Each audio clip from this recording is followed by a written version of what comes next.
So guys, ito yung views ko sa TikTok na umabot siya ng 1.7 million views at nag-viral siya dahil lang sa sinabi ko na medyo soplado si Sir Jiven sa personal compare kina Sir Allen at Kelsey. Ito yung views niya.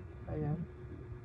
At marami nag-react nga na baka nga pagod lang or ano lang, pagod lang or ayaw na lang to picture. Pero ako, as a content creator, alam mo, minsan lang sila dito pumunta at makita. At paano lang ako, medyo na nasaktan ako at na-offend ako kasi nga, umiiwas siya mag-picture.